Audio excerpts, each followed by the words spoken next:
আজ ভিডিওটা শুরু করার জন্য কোনো বিশেষ কথা ভেবে রাখিনি, ভাবলাম যেখান থেকে আমার দিনের শান্তিটা শুরু হয় সেখান থেকেই আপনাদেরও শুরু করাই।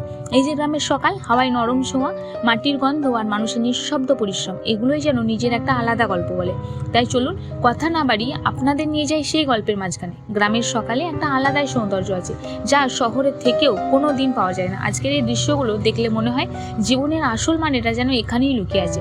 দেখো, বাবা আর মা ধান ঝাড়ছে, এত বছর ধরে তারা একইভাবে কাজ করে গেছে, কিন্তু কখনো ওদের মুখে ক্লান্তি দেখিনি। মনে হয় ধান ঝরে পড়ার শব্দটাই ওদের কাছে যেন সুখের মতো। প্রতিটা ধান যেন পরিশ্রমের গল্প, যেন জীবনের একটা সত্যি কাহিনী।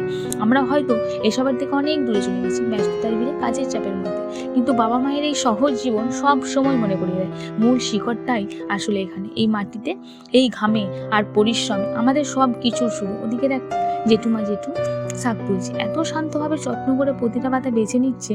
গল্প করতে করতে কাজটা কত সহজ মনে হয়, কিন্তু আসলে এগুলোর পিছনে কত ধৈর্য, কত অভ্যাস, এসব আমাদের চোখেই পড়ে না। গ্রামের মানুষগুলো এমনই, সাদা মাটা কিন্তু ভীষণ সুন্দর। এই সবুজ মাঠ, ধানের গন্ধ, পাখির ডাক, সকালের রোদ, সব মিলিয়ে মনে হয় পৃথিবীটা কত সহজ আর সুন্দর হতে পারতো যদি আমরা প্রতিদিন একটু করে এমন মুহূর্তগুলো দেখতাম। বাবা মাকে দেখলে বুঝি কাজকে ভালোবাসা মানে কি। ওরা জানে না লাক্সারি কি, ওরা জানে না ট্রেস কি, ওরা জানে শুধু মাটিকে ভালোবাসলে মাটিও ফিরে ভালোবাসে। আজকের এই দৃশ্যগুলো দেখে একটা কথাই আমার বারবার মনে হয়, জীবন বড় কিছু চাই না, শুধু কয়েকটা শান্ত মুহূর্ত, কিছু পরিশ্রম আর নিজের লোকদের ভালোবাসা।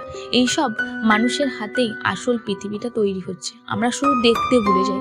তাই এমন ভিডিও সামনে এলে মনে হয় হ্যাঁ, এখানেই আমাদের শেকড়, এখানেই আমাদের আসল জীবন।